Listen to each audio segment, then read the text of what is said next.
66절 말씀부터 72절 말씀까지 저와 여러분이 한 절씩 교독합니다. 제가 먼저 66절 말씀 읽겠습니다.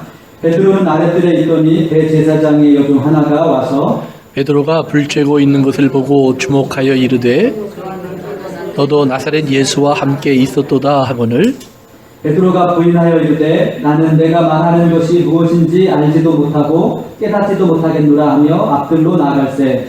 여종이 그를 보고 곁에 서 있는 자들에게 다시 이르되 이 사람은 그 도당이라 하되 또 부인하더라. 조금 후에 곁에 서 있는 사람들이 다시 베드로에게 말하되 너도 갈릴리 사람이니 참으로 그 도당이니라.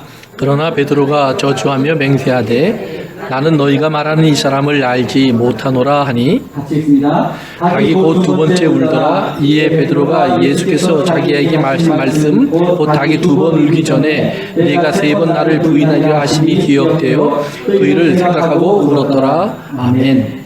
지금 그 칼로 나를 찌르고 쪼개시면이라는 제목으로 전익돈 목사님 말씀 전해주시겠습니다.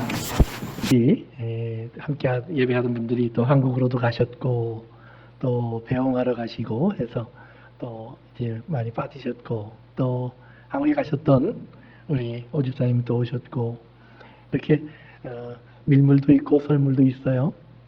그러니까 원래 썰물이 되어야 갯벌이 드러나고 갯벌이 드러나면 갯벌에 참 먹을 게 많습니다. 그러니까 여러분들이 지금부터 일할 때라고 생각하시고 또 열심히 또 힘내시기 바랍니다. 그래요. 한 번 더 기도하죠. 아버지 하나님 감사합니다. 부족한 종 주님의 도구 되기 원합니다. 오직 주의 진리만 전할 수 있도록 사로잡아 주옵소서. 성령님의 감동과 역사하심이 전하고 듣는 우리 가운데에서 주의 말씀이 이루어질 수 있도록 뜻이 이루어질 수 있도록 우리 이 가운데 역사하여 주옵소서. 예수님의 이름으로 기도합니다. 지난 시간에 말씀을 전하면서 가룟 유다를 중심으로 말씀을 전했습니다. 오늘은 베드로라고 하는 그 대칭점에 있는 한 사도를 우리가 생각하면서 또 하나님 말씀을 나누어 보려고 합니다. 가룟 유다와 베드로 두 사람은 다 예수님의 12사도 중에 한 사람들입니다. 참 귀한 하나님의 은혜를 경험한 사람들이고 예수님과 함께 하면서 참 많은 것을 보고 듣고 한 사람들입니다. 그런데 재미있는 공통점이 하나가 있습니다. 그것이 뭐냐 하면 지난 시간 본 것처럼 가룟 유다의 삶에 예수님은 참 여러 번 사단 또는 마귀라는 말을 쓰셨습니다. 그러면서 가룟 유다는 마귀의 자식이고 가룟 유다 안에는 사단이 들어갔고 그리고 사단과 하나가 되어서 가룟 유다가 행동하고 있는 모습들을 여러 번 지적해 주셨습니다. 그런데 베드로의 삶을 보아도 예수님이 한번 베드로에게 사단아 내 뒤로 물러가라 하신 적이 있습니다. 베드로가 예수님을 하나님의 아들이라고 고백한 직후에 베드로는 예수님이 참 네가 복된 사람이다 라고 얘기해 주시면서 이제 내가 고백한 그 고백 위에 내 교회가 세워질 것을 얘기해 주십니다. 이렇게 한참 익사이팅한 일들이 벌어지고 있는데 예수님이 그 다음에 말씀합니다. 내가 곧 예루살렘에 올라가서 이번에는 죽게 될 거야. 베드로가 예수님을 붙잡아서 여기 보면 꾸짖다라는 표현을 썼습니다. 엄하게 예수님에게 하는 얘기입니다. 아무리 예수님이지만 그렇게 말씀하시면 안 됩니다. 이렇게 예수님을 나무랍니다. 그랬더니 예수님이 그 말을 받자마자 사단아 내 뒤로 물러가라. 한번 생각해 보십시오. 비록 가룟 유다는 우리가 알고 있는 것처럼 나중에 사단의 종이 되어서 예수님을 팔고 저가 멸망의 길로 갔습니다. 그러나 한 번도 예수님이 직접적으로 사단아 이렇게 부른 적은 없습니다. 가룟 유다가 알 수 있게 여러 번 이렇게 하는 사람이 사단이다, 이렇게 하는 사람이 사단에게 붙잡힌 사람이다 표현을 하셨지만 한 번도 가룟 유다를 지적하면서 사단아 그런 적이 없습니다. 그래서 예수님의 제자들 누구도 가룟 유다가 사단일 거라고는 생각하지 않았습니다. 그런데 마지막 만찬 예수님과 제자들이 식탁을 나누었을 때 예수님이 오늘 이 가운데 한 사람이 사단이 되어서 나를 팔 거야 라고 얘기합니다. 그런데 그 얼마 전에 예수님이 베드로를 향해서 사단아 내 뒤로 물러가라 그랬습니다. 그러면 사람들이 누가 사단일 거라고 생각했을까요?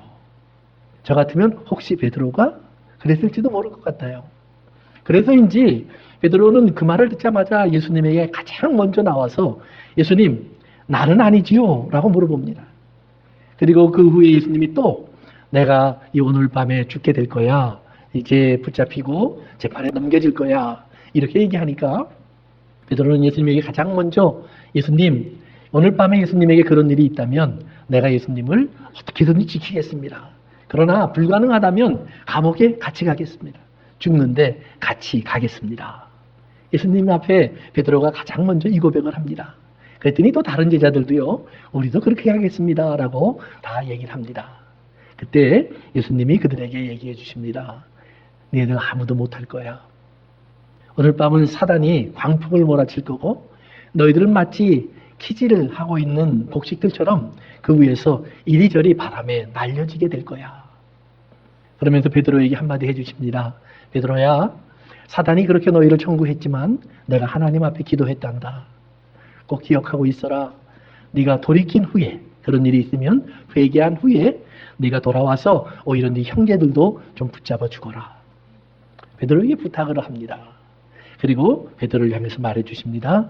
너는 오늘 밤 닭이 2번 울기 전에 3번 나를 부인할 거야. 그래서 부인한다라는 말은 not to speak라는 말입니다. 아레오라는 말인데요. 그러니까 말하지 않는다라는 말이에요. 그 말이 무슨 뜻이냐 하면 그 사람이 나와 어떤 관계가 있는지 나는 할 말이 아무것도 없습니다라는 거예요. 만난 적도 없고 본 적도 없고 안 적도 없고 교제한 적도 없고 그렇기 때문에 나는 그 사람에 대해서 할 말이 아무것도 없는 사람입니다. 그는 나와 전혀 상관이 없는 사람입니다. 이런 뜻의 말을 말합니다. 베드로에게 예수님 말씀해 주십니다. 베드로야, 네가 오늘 나를 그렇게 말할 거야. 베드로의 생각에는 절대 그럴 것 같지 않았습니다. 그러나 오늘 성경 본문은 우리에게 베드로가 그렇게 되었다고 말해 줍니다. 그런데 가룟 유다와 예수님이 베드로에게 사단 또는 사단아라고 부르셨을 때 사실 그 사단의 행동들을 보면 그렇게 나쁜 것들이 아닙니다. 종종 우리는 사단 그러면 악한 자, 거짓말, 그러니까 영화나 우리 책에서 보던 것처럼 뿔도 좀 나고 나쁜 짓을 밥 먹듯이 하고 사람을 괴롭히고 이런 종류로 사단을 생각합니다. 그러나 사단은 처음부터 끝까지 그가 항상 내세우는 것이 있습니다. 나는 천사다. 에덴에서 하와를 찾아왔을 때도 한번 사단이 한 말을 잘 들어보십시오. 사단이 하와야 내 말대로 하면 너 망한다 그러지 않습니다. 하와야 내 말대로 하면 넌 하나님이 될 거야. 네가 기준이 되어서 선과 악을 판단하고 네가 원하는 나라를 만들 수 있을 거야. 대단한 말을 해줍니다. 사단은 그 이후에 같은 말을 계속해서 반복합니다. 사단이 우리에게 들려주는 좋은 이야기들, 유혹과 시험 속에서 우리에게 하는 모든 말들을 귀를 기울여 보면 그래요. 그 돈 벌어야지, 그 직장 가져야지, 그 성공을 네가 누려야지, 그 평안함을 네가 가져야지. 어느 것 하나 나쁜 말이 없습니다. 그러나 문제는 뭐냐면 사단은 우리에게 그것을 주지 못합니다. 아니, 주지 못할 뿐만 아니라 결국 사단은 우리가 그렇게 함으로 하나님과 분리되게 하고 하나님과 분리되면 우리가 죽을 수밖에 없는 것을 알고 그리로 끌어갑니다. 그렇기 때문에 예수님은 사단을 정의하기를 사단은 처음부터 거짓말하는 자요. 그리고 살인하는 자다.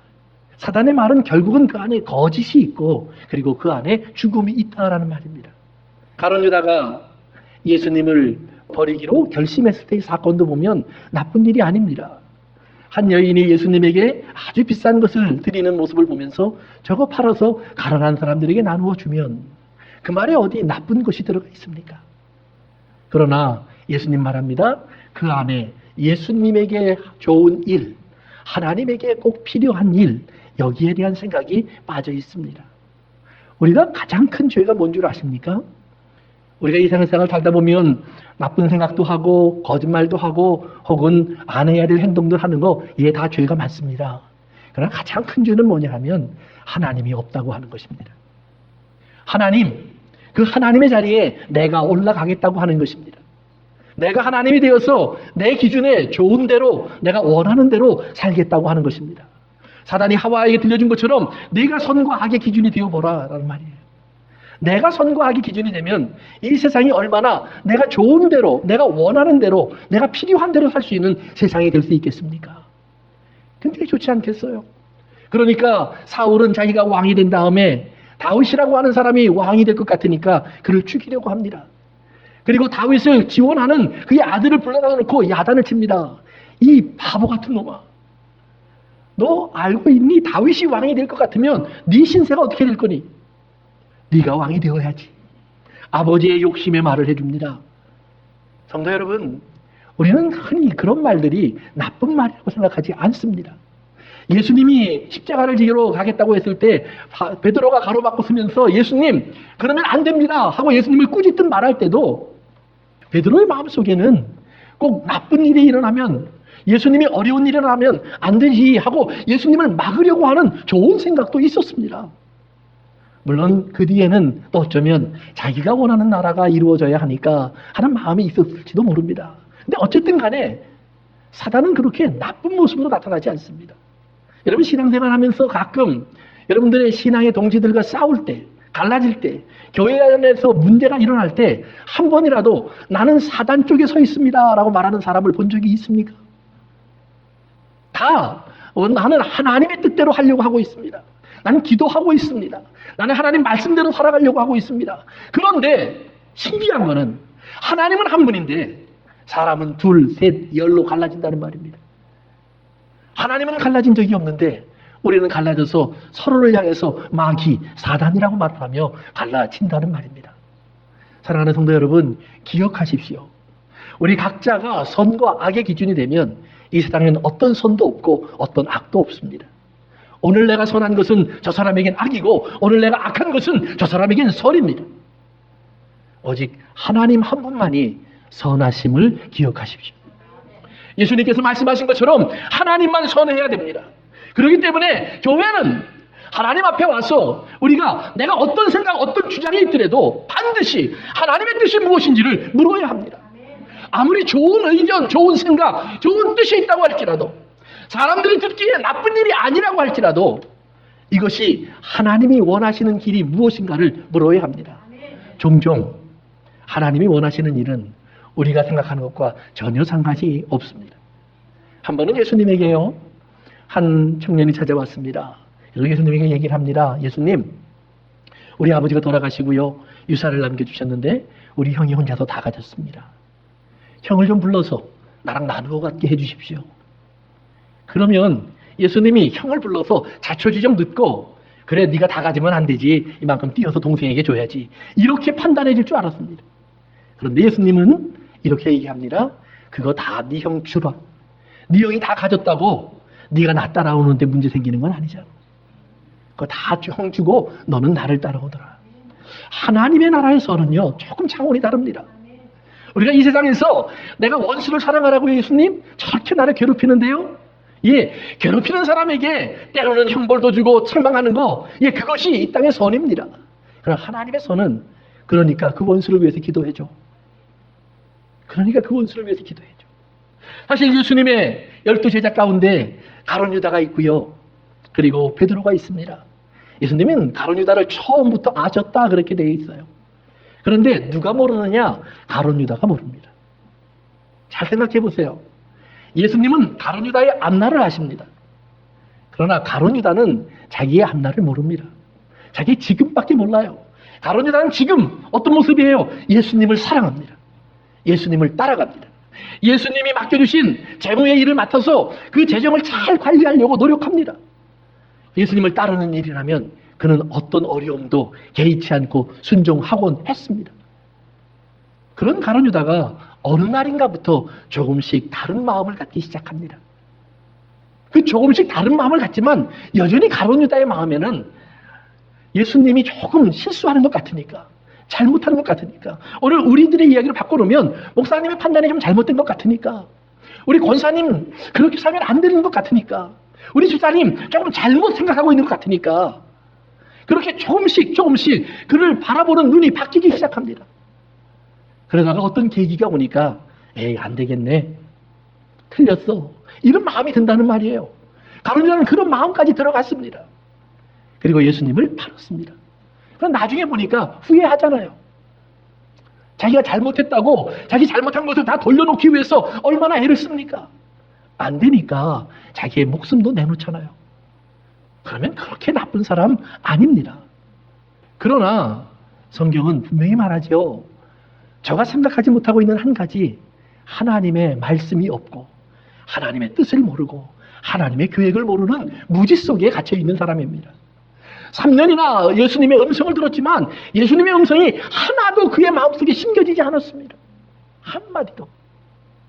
예수님 그 가룟 유다를 그냥 데리고 다닙니다. 언제까지? 가룟 유다가 떠날 때까지. 가룟 유다가 떠날 때까지. 원수는 내가 버리는 것 아닙니다. 원수가 나를 떠나는 것입니다. 그러나 예수님을 모른다고 부인하던 그 베드로는 원수인 줄 알았는데 돌아와서 교회의 기둥이 됩니다.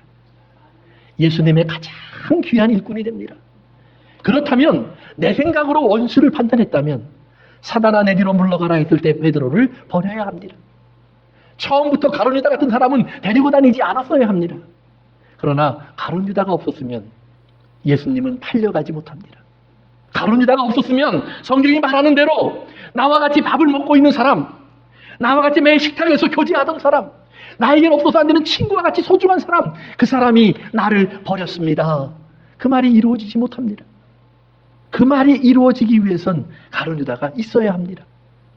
베드로 비록 실수하고 사단의 종이 되어서 사단의 노릇을 했을지라도 조금만 더 기다려주면 사단의 손에서 벗어나서 주님의 손에 가장 귀한 일꾼이 될 겁니다. 기다려야죠.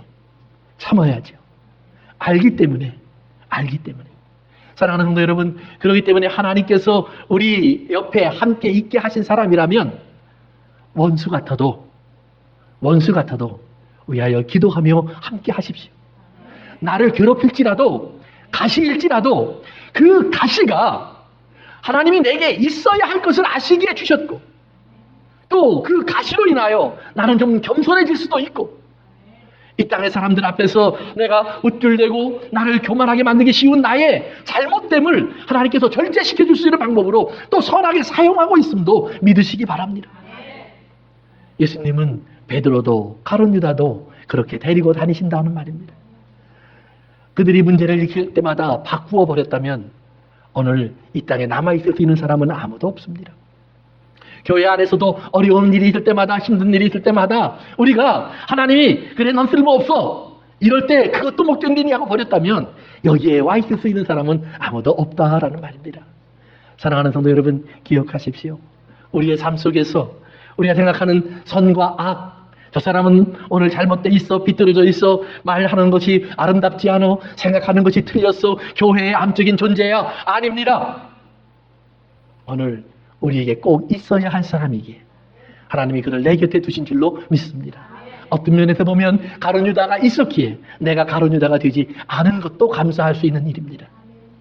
사랑하는 성도 여러분, 선과 악의 기준을 내가 만들면 안 됩니다.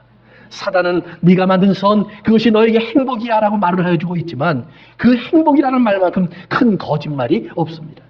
사단에게 속으면 여러분 어떻게 되는 줄 아십니까? 내가 원하는 것, 내가 좋아하는 것, 내 생각이 옳은 일을 위해서 우리는 반드시 사람의 힘을 모읍니다. 가인과 아벨이요, 하나님 앞에서 선과 악이 드러났습니다. 그런데 가인은 자기의 선을 가지고 있습니다. 나도 열심히 했는데. 그가 택한 방법은 아벨을 죽이는 겁니다. 종종 사람들은 자기가 옳다고 여기는 것을 위해서, 자기가 원하는 것을 위해서 자기 힘을 가지고 그것을 갖고 취하고 누리려고 합니다.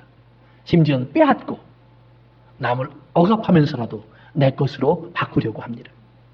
가정에서도 종종 그런 일이 일어납니다. 특별히 부모가 자녀에게 그것을 강요할 때가 있습니다. 남편이 아내에게 그것을 강요할 때가 있습니다. 아내가 남편에게 그것을 요구할 때가 있습니다. 사랑하는 성도 여러분, 남편에게 요구하기 전에, 아내에게 주장하기 전에, 자녀에게 하라 마라 말하기 전에 오늘 여러분이 아버지였는지 어머니였는지 남편이었는지 아내였는지 주 안에서 생각해 보시기 바랍니다. 주 안에서. 자기 생각 말고, 내가 생각했던 선한 일 말고, 내가 그만큼 했잖아, 이거 말고, 주님이 말씀하는 것처럼 끝까지, 죽기까지 사랑하였는가라는 말을 생각해 보시기 바랍니다. 하나님의 명령대로, 하나님의 선하심대로 내가 나를 순종시켜서 하나님의 선하심이 내게 나타났는가 생각해 보시기 바랍니다. 베드로가 예수님에게 감히 말을 했습니다. 내가 예수님 죽기까지 따라가겠습니다. 그 말 나쁜 말 아닙니다. 그런데 그 말이 거짓말입니다. 그 말을 지킬 수 없습니다. 그것이 왜 거짓말이 되냐 하면 자기는 지금 이 시간에 열심을 갖고 있었기 때문에 아멘 했지만 안 된다는 말이에요. 신앙생활 하면서 그렇기 때문에 서운하는 분들에게 제가 자꾸 얘기합니다. 하지 마십시오. 했으면 하나님께 빨리 회개하고 취소하십시오. 아멘. 아니 굉장히 중요합니다. 부모님들 자식들 놓고 함부로 서운하지 마십시오. 남편 아내 놓고 함부로 서운하지 마십시오. 자기 재산 놓고 함부로 하나님께 약속하지 마십시오. 그러나 하나님 앞에 하나님이 내게 맡겨주신 것이 있다면 신중하게 기도하십시오. 하나님 내가 어떻게 해야 합니까? 가난하면 차라리 괜찮은데 내가 부자가 됐습니다. 자녀가 없으면 이 문제 놓고 기도하지 않겠는데 자녀를 나한테 하나님이 하나, 둘, 넷 이렇게 맡겨주셨습니다. 그러면 하나님께 신중하게 기도하십시오. 내가 어떻게 어머니에 다운 어머니가 되어서 하나님이 원하는 아버지의 모습이 되어서 하나님의 선이 나에게 비춰져서 저 자녀들에게 빛이 될 수 있는지 하나님 앞에 씨름하십시오. 그리고 되게 어려운 자신의 모습을 보면서 하나님 앞에 먼저 회개하십시오. 하나님 내가 돌아가야 할 터인데 어떻게 돌아가면 되겠습니까? 오늘 베드로의 모습을 보면서 저는 그 길을 한번 찾아보려고 합니다. 자기가 아닌 것을 하는데 그는 선한 일을 이야기하고 맙니다. 내가 이렇게 하겠습니다. 이렇게 헌신하고 주님 뜻대로 살아가고 죽기까지 목숨도 내어놓겠습니다. 실제로 베드로는 최선을 다합니다. 예수님을 잡으러 온 사람들이 있을 때 칼을 뽑아 들었고 예수님을 잡는 사람 중에 한 사람을 칼로 쳤습니다. 귀를 도려냈습니다. 예수님이 베드로에게 들려줍니다. 베드로야, 그 칼은 도로 집어넣어라. 그 칼로 남을 찌르면 너도 망한다. 성도 여러분, 여러분이 권세가 있습니까? 힘이 있습니까? 그걸로 남을 찌르지 마십시오. 제가 한번 그런 생각을 한 적이 있었습니다. 한 사람이 참 저를 괴롭혔어요. 화가 나니까요, 이런 생각이 들어요. 친구를 동원해서 저 사람을 좀 골탕을 먹일까. 제가 그런 생각도 했었습니다. 사람들이 생각할 때는 아이 전 목사가 여러분 볼 때는 별거 아닌 것 같지만 저에겐 좋은 친구들이 많이 있습니다. 그리고 부탁을 하면 들어줄 것 같은 친구들이 많이 있습니다. 그러니까 그것이 나도 모르게 힘이 되어버렸어요. 그 속썩이는 사람 한 사람 정도 내가 매장할 수 있겠구나. 무서워졌습니다. 시간이 지나 보니 내가 엉뚱한 힘을 갖고 있습니다. 그 다음부터 지금까지 한 번도 그 힘을 쓴 적이 없습니다. 왜요? 하나님의 힘이 아니니까. 사랑하는 성도 여러분, 기억하십시오. 여러분들이 힘이라고 생각하는 것, 그것이 돈이든 명예든 권세든 또는 사람이든 인기든 나이든 경력이든 경험이든 하나도 주님 앞에서 세워지면 안 됩니다. 다 부서져야 합니다. 우리가 의로운 일을 하겠다고요. 여러분들이 무슨 의를 행합니까? 우리는 다 죄인인데 선한 자는 아무도 없는데 모두가 다 죄를 범하여서 하나님께 진노의 대상이 된 사람들인데 무슨 의가 우리 안에 있다고 자랑합니까? 아닙니다. 그러나 우리는 우리도 모르게 종종 그렇게 말한다라는 말입니다. 내가 사랑하기 때문에 한 말이라고 행동한다는 말입니다. 그러면 사랑하기 때문에 했으면 사랑의 결과는 십자가로 가야지 사랑의 결과가 진노하면 안 되잖아요. 그런데 잘 안 돼요. 베드로가 예수님을 위해서 죽겠다고 말했지만 막상 예수님이 재판을 받고 있고 그가 죽음으로 몰려가고 있고 그를 둘러싸이는 모든 사람들이 칼을 들고 있고 창을 들고 있고 몽둥이를 들고 있어요. 험한 분위기가 조성되어 있어요. 그런데 한 어린아이가 와서 베드로를 보며 말합니다. 당신도 같이 있었잖아요. 내가 당신의 스승 예수님을 잡는데 쫓아갔었는데 당신이 칼로 내 친척의 귀를 잘라냈었잖아요. 베드로가 그를 향해서 말을 합니다. 천천만만의 소리라고요. 무슨 말 같지 않은 소리를 하냐고요. 화를 내면서요 그 말을 부인합니다. 그런데 베드로가 그 말을 부인하니까 재미있는 현상이 벌어집니다. 베드로의 말을 듣고 있었던 주변의 사람들이 당신 갈릴리 사투리를 쓰네? 맞아. 당신 예수님과 같이 있었을 거야. 베드로가 말합니다. 저주를 하면서 나는 그를 모른다. 근데 그때 닭이 웁니다. 뽀꼬대. 닭이 울자 베드로는 본능적으로 예수님의 말씀이 기억났습니다. 그리고 예수님을 바라봅니다. 그 어두운 밤에 예수님이 제대로 보였을 리도 없죠. 그런데 예수님이 고개를 돌려 자기를 바라보는 모습이 이상하게 보입니다. 성경에 그렇게 기록되어 있어요. 예수님이 고개를 돌려 베드로를 바라보았다. 예수님의 눈빛에 베드로가 발견되어 있고 베드로는 그의 눈 안에 자기가 들어가 있는 모습을 보고 있다는 말입니다. 성경이 말합니다. 베드로는 그 순간에 예수님의 말씀이 자기 안에서 생각나기 시작했습니다. 그래서 생각났다. 에크발레오라는 말입니다. 이 발레오라는 말은 뭐냐면 그물을 던졌다라는 말이에요. 예수님의 말씀이 그동안 자기 마음에 떨어졌던 것들이 있었는데 그것이 어느 순간인가 다 이곳저곳에 흩어져서 제대로 보이지도 않고 자기와 상관없는 말씀으로 다 흩어져 있었는데 예수님이 자기를 바라보는 그 순간 그 흩어져 있던 말씀들이 그물에 쌓여 올라오는 물고기처럼 자기의 기억, 이편, 저편에서 하나하나 다 잡혀서 끌어올려지고 있다는 말입니다. 에크플레포. 그래서 예수님의 말씀이 자기 앞에 막 펼쳐지기 시작합니다.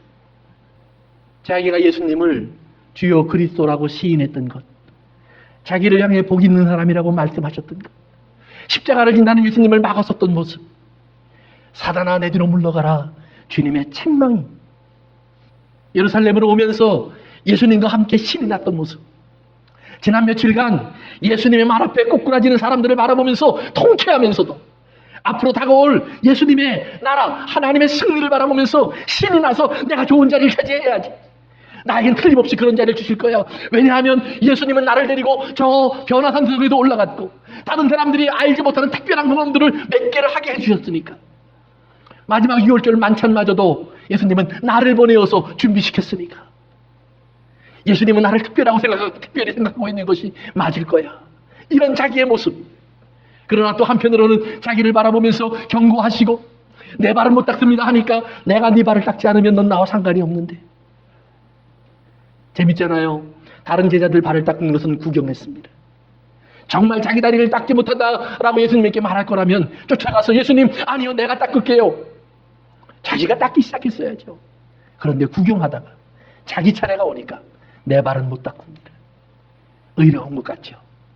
착한 것 같죠. 예수님을 생각하는 것 같죠. 자기의 검은 마음들이 다 보여진다는 말이에요. 그전까지는 자기의 의로웠고 열심이었고 주님을 사랑하는 모습이었고 주님께 인정받는 모습인 줄 알았는데 알고 보니 자기 속에 자기가 몰랐던 더러운 것들이 가득 차 있는 것도 같이 떠올랐다는 말입니다. 말씀이 올라오는데 혼자 올라오지 않고 그 먼지를 가지고 그 더러움을 가지고 같이 올라와 버렸어요. 둥둥 자기 마음에 떠다니기 시작합니다. 마지막으로 주님 위해서 죽겠다고요. 예, 자기는 부르짖습니다. 최선을 다했습니다. 칼로 그들의 귀를 자르기도 했습니다. 나만 그랬어요 주님. 그런데도 주님이 그를 바라보십니다. 너 망할 짓을 한 거야. 그것이 힘이 아니야. 주님이 베드로를 바라보십니다. 말씀이 떠오르기 시작합니다. 그 떠오른 말씀들이 이렇게 하나로 뭉쳐집니다. 그러더니 좌우에 날선 검과 같이 되어서 자기의 심장을 찌르기 시작합니다. 자기의 양심을 쪼개기 시작합니다. 자기의 깊은 생각을 드러내기 시작합니다. 숨겨져 있던 욕망과 자만과 교만과 자기의 헛된 것들이 다 보여주기 시작합니다. 내가 예수님을 위해서 할 수 있는 것이 아무것도 없었던 사람, 가룟 유다와 비교해도 잘난 것이 없는 사람, 그죠? 자기의 미련함만이 자기를 가득 둘러싸고 있는 자기의 모습이 드러납니다. 히브리서는 그렇게 기록합니다. 그렇기 때문에 하나님의 나라에 들어갈 수 있는 사람은 어떤 사람인가? 하나님의 나라에 들어갈 수 있는 사람은 하나님의 말씀의 믿음으로 합쳐지는 사람인데, 하나님의 말씀의 믿음으로 합쳐지는 사람은 어떤 사람인가? 히브리서 4장 바로 밑으로 내려오면 하나님의 그 말씀은 좌우의 날선검과 같아서 우리의 영과 혼과 관절과 골수를 찌르고 쪼개기까지 하나니. 예, 하나님의 나를 데리고 들어가는 하나님 말씀은, 그 안식에 들어가게 하는 말씀은 좋은 말씀이 아니라는 말이에요. 들으면 기쁘고 즐겁고 감사하고 아멘이 아니라 너무나 아프고 힘든 말씀이라는 말이에요. 왜요? 나의 본 모습이 다 드러나기 때문에. 그래서 성경은 말합니다. 그 하나님의 말씀 때문에 하나님 앞에 나는 벌거벗은 것처럼 다 드러나니 아무도 하나님 앞에서는 자기를 숨길 수가 없느니라. 위대한 베드로인 줄 알았는데, 예수님을 위하여 순교할 수 있는 베드로인 줄 알았는데, 자기의 모든 부여를 내려놓고 집도 버리고 배도 버리고 돈도 버리고 예수님을 따라와 헌신한 가장 훌륭한 제자인 줄 알았고 예수님의 사람인 줄 알았는데, 부자 청년이 돌아가자 예수님 앞에 말을 하면서, 예수님, 우리는 정말로 모든 걸 버려두고 주님 따라왔다고 이렇게 말했던 자랑이 가득한 베드로인데, 비로소 주님의 말씀이 자기를 쪼개기 시작하니까 자기가 할 수 있는 마지막 것은 통곡하는 것밖에 남지 않습니다. 예, 주님, 나도 아무것도 할 수 없습니다. 예, 주님, 나도 아무것도 할 수 없습니다. 나에게는 믿음이라고는 요만큼도 남아있지 않는 것 같습니다. 주님을 위해서 내가 할 수 있었던 일, 그것이 얼마나 헛된 것인 줄도 보았습니다. 내가 칼을 휘둘러 보았자 오히려 나를 망하게 하는 일이었고 사람에게 상처를 주었습니다. 하나님의 나라엔 요만큼도 도움이 되지 않았습니다. 주님, 내가 어떻게 하면 좋습니까? 사단이 나를 지금 키질하고 있습니다. 바람이 불어오고 있습니다. 저 자신보다 작은 나의 믿음 가지고 내가 무엇을 하겠습니까? 그를 바라본 주님의 눈빛이 말을 합니다. 베드로야, 내가 기억하라고 했잖아. 성도 여러분, 기억하세요. 가룟 유다의 마음에는 캄캄한 뿐이었습니다. 어떤 하나님의 말씀 한 구절도 떠오르지 않았습니다. 예수님이 3년이나 데리고 다녔고 그에게 번번이 경고해 주셨고, 네가 그리로 가면 안 되는데 라고 주님이 얼마나 많은 말씀을 주셨는지 몰라요. 마지막 만찬에서 예수님은 가룟 유다가 떠나는 그 순간까지 가룟 유다에게, 네가 지금 나와 같이 빵을 찍어 먹고 있잖아. 바로 너야, 바로 너야. 사단이 너와 하나가 되어 있어. 가룟 유다야, 정신 차리라고 얘기를 하는데도 가룟 유다는 듣지 못합니다. 가룟 유다는 예수님이 내가 죄인을 불러 회개시키러 왔어, 그 얘기를 수없이 했음에도 깨닫지 못합니다. 자기가 나가서 전파하면서 복음을 전도하면서 예수 믿으면 용서받습니다라고 설교했지만 자기의 죄가 드러났을 때 가룟 유다는 그 말이 기억나지 않습니다. 여러분, 말씀이 기억나지 않는 사람은 불행한 사람입니다. 잘못을 깨달았는데, 어려움 앞에 복잡했는데, 하나님 앞에 어찌할 줄 모르는 사람이 되었는데, 성도 여러분, 여러분의 마음속에 너희가 기도하라, 주의 음성이 들려줘야 합니다. 내가 부르짖으라, 주의 음성이 들려줘야 합니다. 내가 찾고 찾으라, 주님의 음성이 기억나야 합니다. 그래, 이럴 때 내가 기도해야지. 기쁘고 좋은 일이 있어요, 여러분 감사해야지요. 찬송해야지요. 주님 앞에 감사와 기쁨을 돌려드려야죠. 왜 안 하십니까? 주가 기억나게 하신 말씀들이 있잖아요. 오늘 나의 갈등을 앞에 놓고, 문제를 앞에 놓고, 예, 분노도 일어나고 나의 화도 나고 내 감정이 치우쳐가지만 하나님의 음성 한 가지는 내 안에서 무언가 나를 걸고 올라오잖아요. 내 감정대로 가지 말라고, 내 뜻대로 하지 말라고, 내 주장대로 하지 말라고, 내 마음대로 하지 말라고. 하나님의 뜻이 여러분의 귀에 한 구절도 기억나지 않습니까? 한 구절쯤은. 아니, 그것도 기억나지 않으면 성경을 펼치세요. 주의 말씀이 내 귀에 들려지기를 원합니다. 간절한 마음으로 주의 말씀을 봉독하세요. 그 말씀이 내 안에서 묵상되면서 내게 하나님의 음성이 바뀌도록, 그 하나님의 음성이 내 영혼을 깨우도록, 내 양심을 깨우도록, 여러분의 눈을 열도록 하나님께 기도하세요. 여러분의 벙어리 된 입술을 열어달라고 하나님께 부르짖으세요. 베드로의 가슴 속에 하나님의 말씀이 떠올랐어요. 하나님의 말씀들이 흩어졌던 모든 말씀들이 예수님의 말씀의 그늘 안에, 그물 안에 다 울러 다 모아들여졌어. 베드로의 감정 속에서, 베드로의 마음 속에서, 생각 속에서 떠올랐어요. 오늘 내 생각 속에 예수님은 그 일을 하실 겁니다. 예수님은 나의 생각 속에 그 말씀을 떠오르게 하시면서 우리에게 말씀하실 것입니다. 기억하라. Remember. 사랑하는 성도 여러분, 그 말씀이 내게 기억되기 위한 상처가 생겨질 거예요. 베드로가 예수님의 눈빛을 보고 성경에 보면 밖으로 나가 통곡하기 시작합니다. 베드로가 어떻게 통곡했을까요? 땅에 아마 엎어졌을 겁니다. 뒹굴었을 겁니다. 가슴을 펑펑 쳤을 겁니다. 왜요? 예수님 위해 죽겠다고 한 사람이니까. 그 말을 안 한 사람이라면, 하나님, 내가 하나님의 교회를 사랑해서 이런 헌신, 저런 사랑을 다 쏟아붓겠습니다, 이런 말을 안 했던 사람이라면 아마 그렇게 안 했을지도 몰라요. 거기까지 할 만큼 큰 감정이 안 일어났을지도 몰라요. 그러나 베드로는 자기의 목숨을 내놓겠다고 했던 사람이에요. 그는 어쩔 수 없었어요. 가슴을 치고 있어요. 성도 여러분, 그렇게 흙에 뒹굴었던 한 사람의 이야기가 구약에 보면 나와 있습니다. 야곱이라고요. 분명히 자기가 열심히 살아온 인생이 있었지만 아무것도 남지 않았습니다. 마지막 어두운 밤에 야곱은 마지막으로 기도합니다. 하나님, 이 밤에 생각나는 말씀이 있어서 기도합니다. 하나님이 나를 베델로 부르셨잖아요. 하나님의 집으로 오라고 부르셨잖아요. 그 말을 붙잡고 야곱이 하나님께 엎드리니까 하나님이 천사를 보내어 씨름을 시작합니다. 씨름이라는 말은 흙먼지가 피어올랐다라는 말입니다. 사람이 막 뒹굴다 보니까 먼지가 피어올랐다는 말이에요. 그 티끌에서 이스라엘이 탄생합니다. 먼지 같은 야곱에게서 하나님의 사람 이스라엘이 만들어집니다. 그 기도 후에. 사랑하는 성도 여러분, 베드로가 그날 넘어지고 그날 탄식하는 베드로의 마음속에 하나님의 말씀들이 들어와서 베드로와 죄 사이에 금을 그어주기 시작합니다. 베드로야, 그것은 죄야. 그것은 교만이야. 그것은 헛된 거야.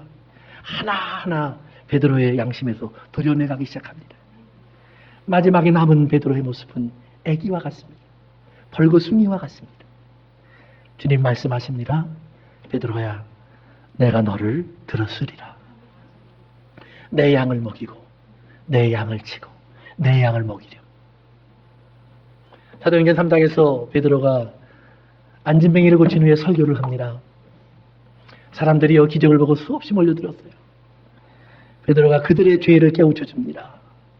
이스라엘아, 너희들이 얼마 전 하나님이 주신 메시아를 바라바와 바꿨지. 죄인을 원하고 메시아를 거부했지. 너희가 거부한 메시아를 하나님께서 다시 살리셨다. 거기서 거부했다는 말이 부인했다라는 말입니다. 자기가 예수님을 부인했던 그 말을 베드로는 그들 앞에서 하고 있습니다. 자기가 예수님을 부인해봤기 때문에 예수님을 부인했던 그 사람들에게 구원이 있을 것을 그는 말해줄 수 있었습니다. 당신들이 거부한 그 예수님, 내가 모른다고 부인했던 그 예수님, 나를 찾아온 것처럼 오늘 여러분들에게도 말을 합니다. 회개하고 돌아오십시오. 얼마든지 돌아오십시오. 주의 이름을 부르며 돌아오십시오. 천하 인간에게 구원을 주실 이름은 예수밖에 없습니다. 사랑하는 성도 여러분, 저들의 마음이 찔렸다고 성경은 말합니다. 저들의 마음이 쪼개졌다고 말합니다. 베드로의 마음이 쪼개진 것처럼, 베드로의 양심이 갈라진 것처럼, 예수 그리스도의 옆구리가 뚫리듯이 이젠 그 창이 베드로의 인생까지 뚫고 들어와 하나님의 말씀으로 죄와 베드로를 나누어 놓고 하나님의 사람으로 베드로를 교회의 기둥으로 세워주신 것처럼 오늘 우리들의 삶 속에서도 하나님의 그 말씀이 찾아 들어올 줄로 믿습니다. 그저 기억남에서 멈추면 안 됩니다. 내 양심을 잘라내기 시작해야 합니다. 내 생각을 찌르고 들어와야 합니다. 내 마음을 갈라버려야 합니다. 그리고 내 안에 있는 참 보잘것없는 것을 드러내야 합니다. 사단이 휘두르면 휘청할 수밖에 없는 나를 마지막으로 찾아내야 합니다. 겨자씨보다 작은 나가 되어서 어찌할꼬. 주의 말씀이 바위가 되어서 나를 붙잡아줄 줄로 믿습니다. 사단에게 날아가는 것이 아니라 주의 말씀이 능력이 되어서 나를 하나님의 나라의 산돌로 빚어주실 줄로 믿습니다. 그 말이 나를 찔러야 합니다. 그 말이 나를 쪼개야 합니다. 기도합니다. 어떻게 하시렵니까? 여러분의 선고학을 가지고 오늘도 우리가 서로 간에 아웅다웅 하시겠습니까? 세상을 살면서 복과 저주를 갈라보시겠습니까? 무엇이 은혜인지 무엇이 불행인지를 따져보시겠습니까? 아니면 그래 하나님 말씀이 이루어지는 것이 맞지, 그 하나님의 뜻에 나를 한번 들여보시겠습니까? 그 하나님 뜻에 나를 맡기기에는 너무나 부족한 내 모습이 주 앞에 드러나는 것이 두렵습니까? 감추어지지 않잖아요. 숨겨질 수 없잖아요. 양이 재물이 되려면 쪼개지듯이 내 몸이 쪼개져야 되잖아요. 주여 내 생각을 쪼개시옵소서. 내 마음을 쪼개시옵소서. 내 양심을 쪼개시옵소서. 내 육체에 탐욕이 담겨있는 이 육체를 쪼개시옵소서. 그리고 내 안에 주의 말씀이 일어나게 하옵소서. 기억나게 하옵소서. 혹시 세상에서는 안 아프게 하는 수술이 있는 줄 모르지만, 마취하고 하는 수술이 있는 줄은 모르지만, 하나님의 회개의 수술은 참 아파야 합니다. 고통스러워야 합니다. 안 떨어지는 것을 떼어놓는 갈라짐이 있어야 합니다. 그 물질이 아까워서 쥐고 있었던 손에서 빼앗기는 아픔이 있어야 합니다. 그 사람이 소중해서 품에서 떼어놓지 못했던 내 품이 쪼개지는 경험도 있어야 합니다. 그 자랑이 아까워서 내려놓지 못했던 내 마음이 터지는 경험도 있어야 합니다. 그래 주님, 내가 여기 있습니다. 말씀을 주세요. 쪼개어 주세요.